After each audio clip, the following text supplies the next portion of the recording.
Selamat pagi kawan-kawan Sinex Kreatif, balik lagi bareng saya Dewa Anugrah. Di sini kita saat ini pengen banget ngasih informasi ke teman-teman bahwa Kota Yogyakarta itu tidak hanya identik dari 3 sektor. Kita sebut saja hanya sektor pendidikan, ada juga pariwisata, ada juga kuliner. Teman-teman tentunya sudah tidak asing lagi kalau misalnya ke tempat-tempat wisata, banyak banget yang bisa teman-teman explore. Kuliner apalagi, sensasi, masakan yang luar biasa, tentunya teman-teman sudah pernah merasakan. Tapi kali ini kita pengen banget ngambil sektor yang lain, yaitu sektor budaya. Apa aja di dalamnya? Tentu pasti ada hal yang menarik. Kita kulik, kita akan nanti review, kita akan langsung datengin narasumbernya. Dan kesempatan kali ini kita sudah berada di Saka Budaya, tempat latihannya anak-anak kecil tari tradisional klasik Jawa. Seperti apa keseruannya? Ikutin terus di Sinex Kreatif bareng saya Dewa Anugrah.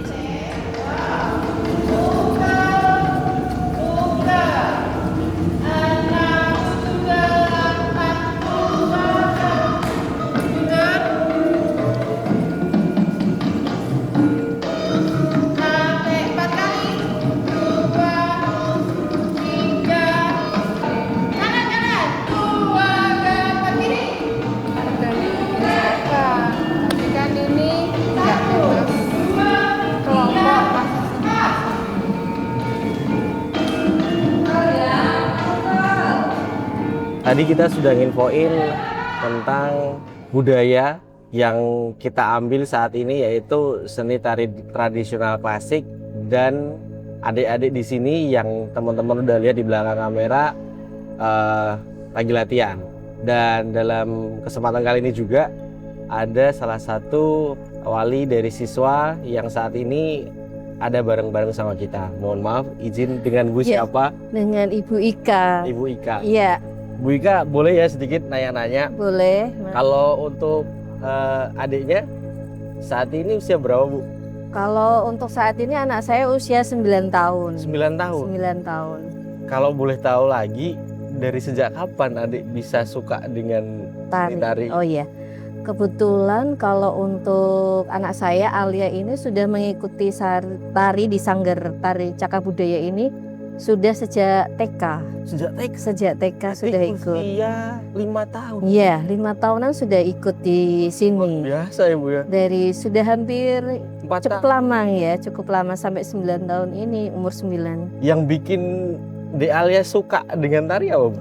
Yang pertama ini kita disarankan sama gurunya, dulu guru TK, karena anaknya cukup aktif dengan gerak, jadi passionnya ke tari gitu. Oh, jadi tersalurkan ya. Gitu. Dan bakatnya Dek Alia sendiri itu jadi saat ini bisa dikembangkan dan sampai saat ini ditekuni terus ya, Bu? Ya, alhamdulillah sampai saat ini masih aktif setiap hari Minggu. Setiap hari Minggu? Setiap hari Minggu. Luar biasa, berarti Dek Alia ini selain di sekolah dia memang selalu diwajibkan untuk dia menempuh pendidikan. Ya. Di jam lain Dek Alia juga bisa menekuni seni tari ini. Betul gitu. Terus nanti kira-kira Dek Alia menekuni ini diminta untuk terus sampai usia SMP SMA atau memang disilahkan untuk mengikuti passionnya Dek Alia sendiri? Iya, kalau untuk tari sendiri kita tidak menuntut untuk anak saya itu mengikuti lomba tertentu, tapi tari itu sendiri memang menyeimbangkan antara jiwa dan raga gitu. Jadi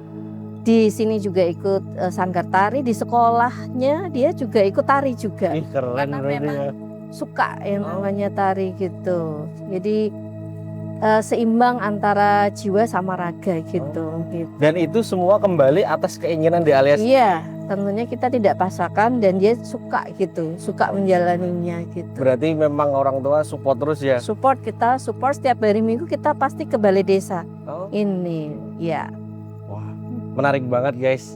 Ternyata budaya dari seni tari itu bukan dari paksaan orang tua, tapi passion anak itu sendiri, dan alhamdulillah beliaunya orang tuanya selalu support.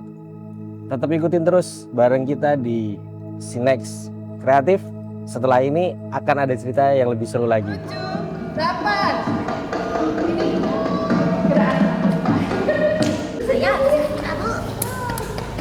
Tapi nanti kalau udah mulai tuh Monday, Tuesday, ini bilang harus bisa bilang minit.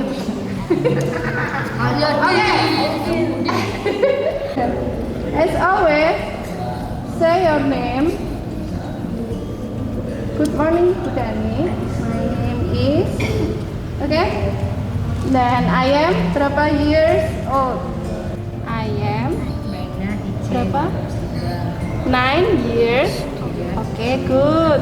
AI menurutnya DJE. Kayak Januari. Kalau di bahasa Indonesia kan Januari. Dari tadi kita sudah nginformasiin ke teman-teman semua perihal budaya yang dilatih, dibina sejak dini, sejak dari kecil. Dan teman-teman juga tentunya sudah diberikan informasi juga bahwa ada juga di sini beliau yang ada di samping saya ini adalah pengajar atau pendidik dari anak-anak yang belajar tari tradisional di Saka Budaya. Tentu teman-teman pengen tahu kan siapa dia? Yuk kita langsung kenalan dengan Bu Dani. Bu Dani, selamat siang. Selamat siang semuanya. Salam budaya, lestari budayaku. Bu Dani, sebelumnya terima kasih sudah berikan kesempatan untuk kami bisa ikut gabung di sini, sudah bisa ngelihat aktivitasnya Ibu di sini. Bu, kalau boleh tahu, Saka Budaya ini itu sudah dari sejak kapan ya berdirinya? Kalau dirinya Februari besok itu kami sudah yang ke-11 tahun. Jadi berapa tuh Mas? 2024. Berarti 2025 sekurangi 11 kan? 2014. 2014. Iya. Wah, berarti sudah cukup lama Ibu ya. Nggak kerasa juga Nggak sih. kerasa juga Dan Ibu ya. nggak ngira bisa selama ini. Nggak ngira bener-bener. Wah, luar biasa, sudah belasan tahun. Ya insya Allah, doain. Iya, nggak cuma belasan tentunya Bu, dan bisa lanjut sampai puluhan ya kan. Ya. Kalau boleh tahu siswa-siswanya itu dari golongan atau misalnya usia dari berapa sampai berapa, yang dari kecil sampai besar? Kalau usia itu kami sangat beragam nggih. Cuma kalau yang paling sekarang ini yang aktif, yang paling gede itu SMA kelas 3. Kelas 3. Ya, dia berarti usianya sekitar 18. 18 tahun. Terus yang paling kecil itu tadi ada yang berangkat itu masih PAUD, berarti sekitar 4 tahun. Ih, keren ya, 4 tahun. tahun. Ya, cuma sebetulnya gini Mas Dewa, kalau Iya. saya sih kadang-kadang lebih prefer yang daftar itu minimal usianya 7 tahun, kelas 1 SD gitulah. Karena apa? Karena dia sudah terbiasa di sekolah, dengerin guru, dikasih tahu dan sebagainya. Nah, kendalanya kalau kurang dari itu umurnya, itu yang pengalaman saya ya, wong saya ki yo ora maksudnya learning by doing aja ngajar itu.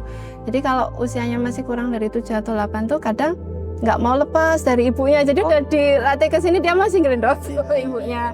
Atau seperti ini, misal dibenerin, adik kurang begini, Masih malu-malu, ngambek ngambek. terus kok mulai. Iya.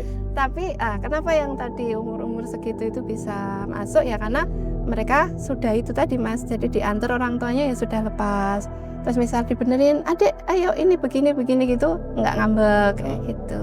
Berarti lebih prefer sebetulnya di angka 7 tahunan begitu ya. Tapi tidak menutup kemungkinan anak yang di bawah itu Iya. tetap boleh belajar di sini Bu ya. Nggih.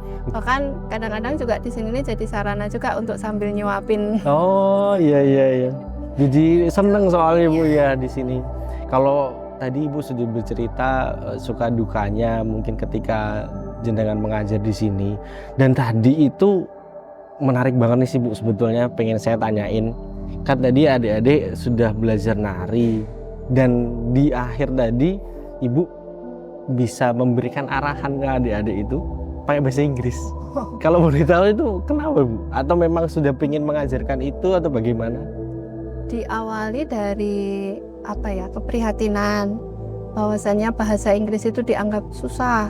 Padahal itu kan harusnya itu hal biasa gitu ya, orang bisa bahasa Inggris.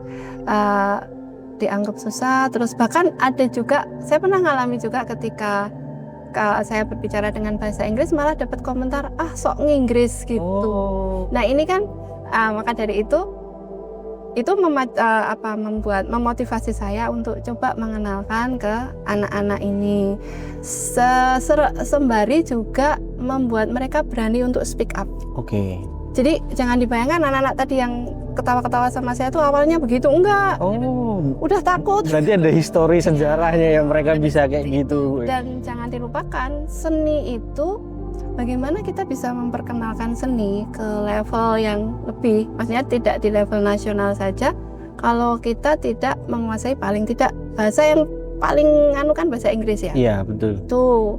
Nah, itu makanya saya bahasa Inggrisnya simpel Mas Dewa, enggak yang grammar nih, subjek apa gitu. Karena saya juga bukan guru bahasa Inggris, tapi saya awali dari mereka berhitung pakai bahasa Inggris, 1, 2, 3, 4 gitu kan. Dari situ kan udah mulai nih mereka, ayo kurang keras gitu mereka ngomong. Terus nanti habis itu saya kasih sapaan, good morning, how are you, kayak seperti itu.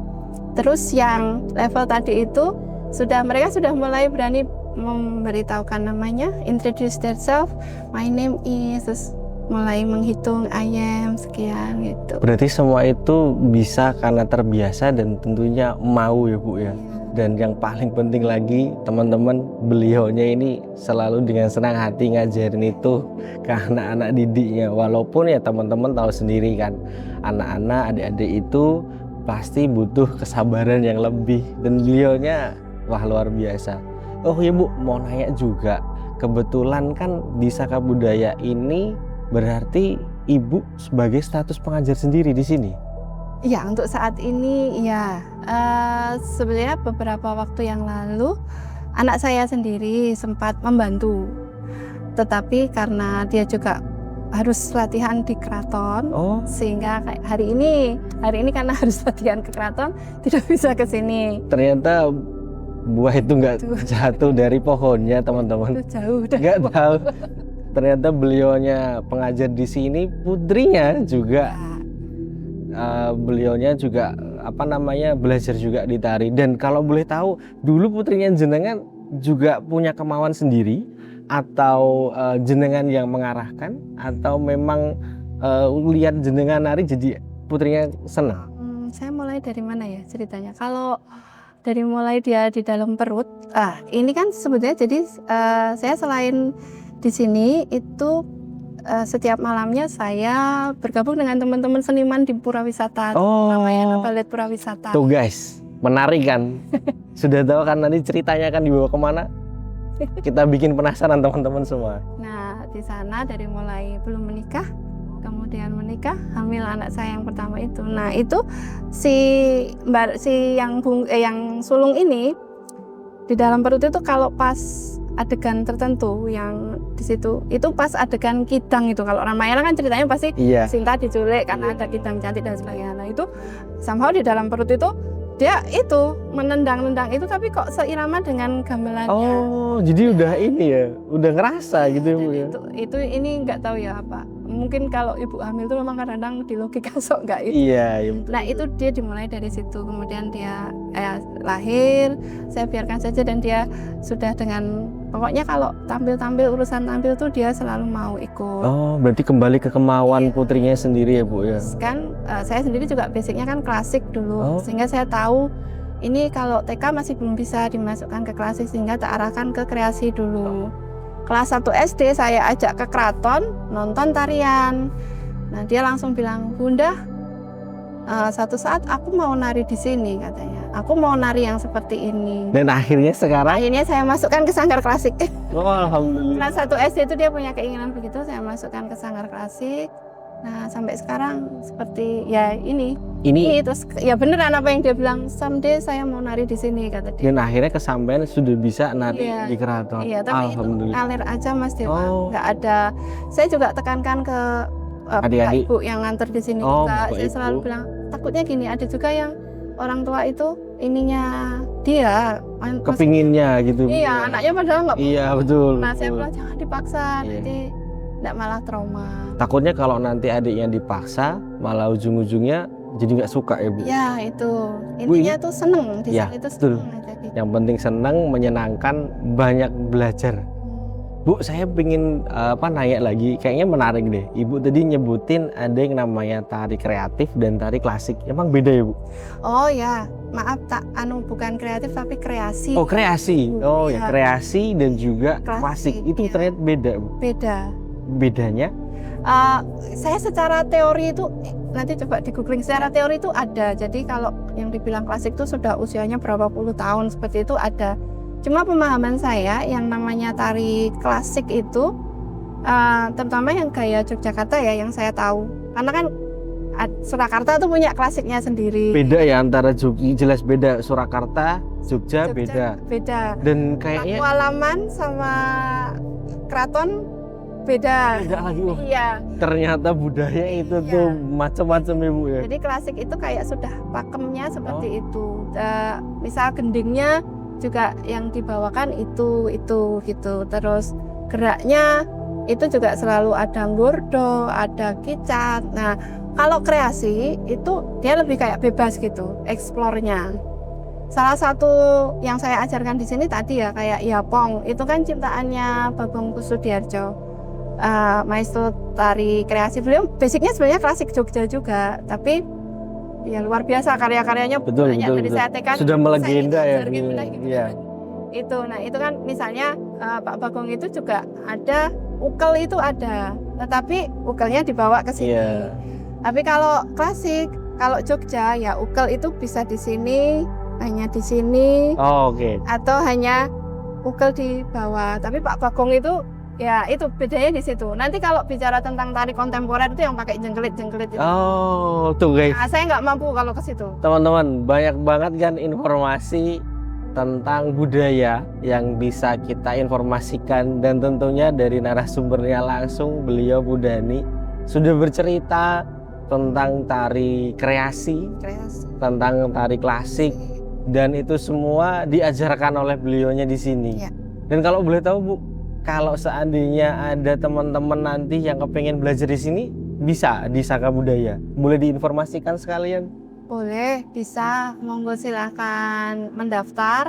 Tapi kalau untuk yang mau dapat tarian dari awal ya, dari pertama nanti kita gabungnya nanti setelah Lebaran. Oh, Nah, ini kami karena sudah menyelesaikan satu materi.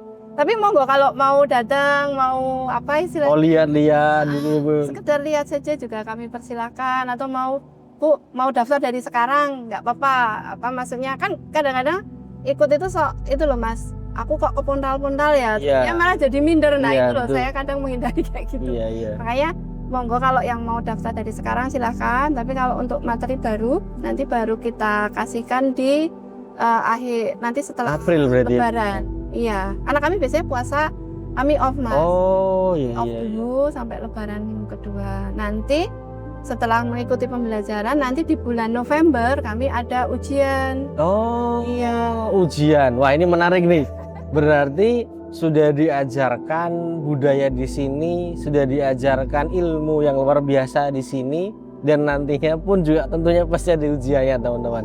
Nah, ujiannya itu adalah di Prambanan, Ujiannya kami di sini juga. Oh, berarti ujiannya tetap di sini, ya, tetapi nanti juga boleh akan dipentaskan. ya. Dan nantinya, nah inilah teman-teman yang pengen kita infoin bahwa Bu Dhani ini aktif juga sebagai pendidik di sini yang mengajar tari di sini. Beliau pun juga aktif juga di Ramayana Ramayana Ballet di Purawisata. Lah di sana beliaunya pun nanti akan menginformasikan ke kita dan ketemu kita lagi bahwa di sana itu pementasan yang nantinya bisa dinikmati oleh banyak masyarakat yang bisa menikmati di sana. Nggak cuman lokal Ibu ya, kadang turis juga banyak di sana juga Ibu ya. Sebetulnya malah kami tuh kayak kurang dikenal gitu ya. Oh. Kami tuh Ramayana Ballet Purawisata untuk lokal itu kalah nih kalah gaungnya sama Prambanan. Karena Prambanan beda ya Bu Ramayana ya. Ramayana Prambanan itu kan kalau saya kan memang karena dia ada candinya itu Iya, sehingga lebih ikonik ya, iya. lebih familiar juga. Kan kami juga ada di Pura Wisata ini sebagai generasi ketiga sebetulnya Ramayana Baletnya, Ramayana sendera tarinya itu sebagai generasi ketiga. Buat teman-teman, kayaknya kan menarik kan, kita nanti setelah dari sini beliaunya akan bercerita tentang Ramayana Balet Pura Wisata. Lah, mau seperti apa ceritanya? Nanti kita infoin setelah dari kita sharing season bareng sama Bu Dani di sini. Kenapa? Karena itu pasti akan ada cerita yang lebih menarik lagi, dan di sana beliau pun juga akan ketemu kita juga. Bu, mohon izin untuk mungkin yang terakhir mohon diberikan sedikit informasi buat teman-teman, buat adik-adik yang kepingin atau mau atau setidaknya mengenal budaya itu seperti apa. Boleh diinformasikan Bu ke kita jenengan sebagai pendidik di sini. Tentunya sudah banyak banget karakter anak-anak yang jenengan ajar dari anak usia 5-6 tahun bahkan sampai sekarang udah di usia belasan. Apa yang ingin Ibu sampaikan gitu? Iya, agak panjang nggak apa-apa ya? Nggak apa-apa Bu. Nanti intinya bahwasannya budaya, seni itu kan part of menjadi satu titik yang ada di dalam budaya itu. Iya. Sebuah bangsa itu akan besar kalau kita menjaga budaya kita. Betul. Itu yang perlu dipegang. Nah, caranya bagaimana supaya kita bisa menghargai budaya kita? Kita mulai dari yang kecil. Monggo kalau yang senang menari, yang senang karawitan, itu bisa dimulai dari situ saja. Kalau dari sisi menari, it's okay. Mau ngenalin K-pop, enggak masalah. Mau yang apa itu? Koplo-koplo gitu. Oh iya, yang Wah, lagi itu trending kan, sekarang ya. Itu juga seni, Iya. seni. Tapi jangan dilupakan akar budaya Iya. kita. Bagi yang senang menari, ya paling tidak kalau tidak harus bisa menari ya, paling tidak bisa mengapresiasi. Iya. Caranya mengapresiasi ya ketika menonton sesuatu hal yang bersifat seni tari misalnya, ya jadilah penonton yang baik itu, hargai itu. Iya. Oh ini bagaimana menciptakan sebuah gerak dari tangan yang 5 itu hanya begini ya dilihatnya, itu butuh pemikiran yang Iya, biasa.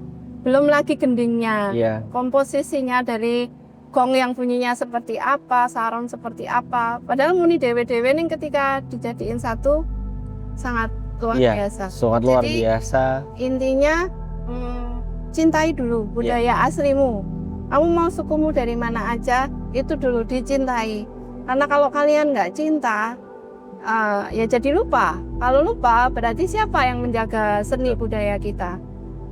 One day saya kan sudah nggak ada di dunia ini, Mas Dewa juga nggak semuanya kan selamanya hidup di sini juga. Nah inilah juga peran kita yang sudah lebih dewasa ini untuk juga mengenalkan, nggak usah jauh-jauh ke anak sendiri. Iya, betul. Tapi juga nggak usah dituntut jadi seniman, yang penting mereka tahu, oh seperti ini, seperti ini.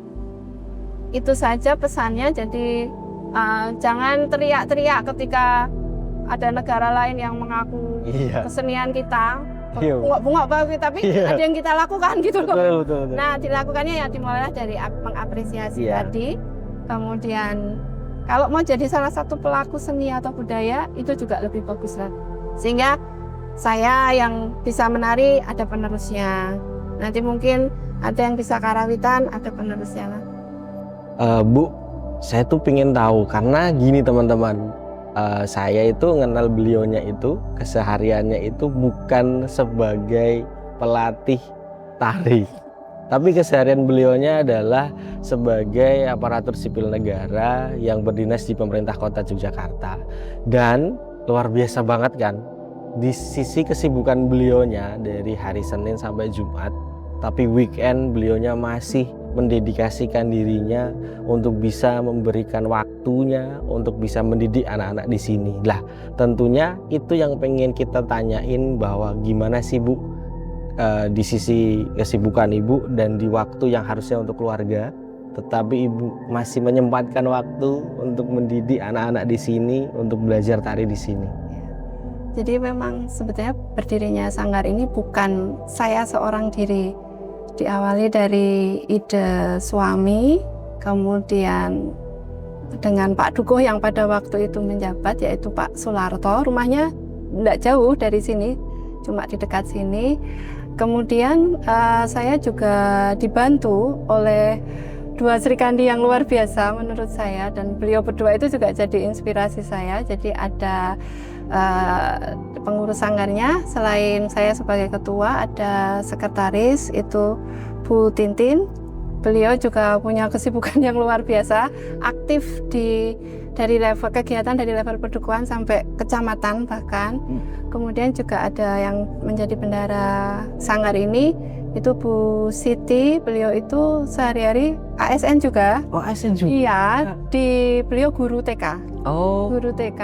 Jadi nah, di awal-awal memang merasa kayak wah kok waktunya seperti ini, tapi melihat beliau berdua yang luar biasa mendampingi, ya ini kita aja juga beliau masih ada di sana, itu menjadi inspirasi besar sih. Jadi kalau capek gitu lihat Bu Siti dan Bu Titin, saya juga jadi lebih termotivasi Bu ya. Lagi kan ini kan milik kelurahan, Balai Perdukuhan ini milik kelurahan, sehingga tidak lepas juga ini peran dari Pak Dukuh yang dulu menginisiasi sanggar ini ada, kemudian Pak Dukuh yang menjabat sekarang, dan juga support dari Lurah Banguntapan itu juga sangat. Lurah yang dulu meresmikan nama Saka Budaya sudah meninggal, beliau sudah almarhum, dan Lurah yang sekarang itu pun juga masih support.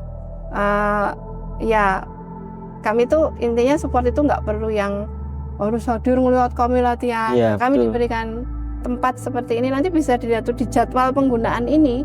Itu kami tuh udah diplot nih minggu, pokoknya sanggar nggak boleh diganggu. Iya, betul. Nah, hal-hal seperti itu tuh yang bikin apa ya Mas, capek nih yo. Iya. Maksudnya capek tapi karena Termotivasi. ya motivasinya ada di situ. Belum ketemu anak-anak yang kadang-kadang tuh random gitu ya, random dalam arti positif, itu bikin semangat juga. tambah semangat. Berarti kan kembali lagi sinergi ya Bu ya. Ya. Sinergi, nggak hanya Ibu saja ternyata yang menjadi kepengurusan di Saka Budaya ini, ternyata ada dua Sri Kandi juga yang sebagai support sistemnya beliaunya, yang selalu memberikan motivasi ke beliaunya, karena kita tahu sendiri beliaunya sibuk dengan kesibukannya, rutinitas untuk mengabdi juga.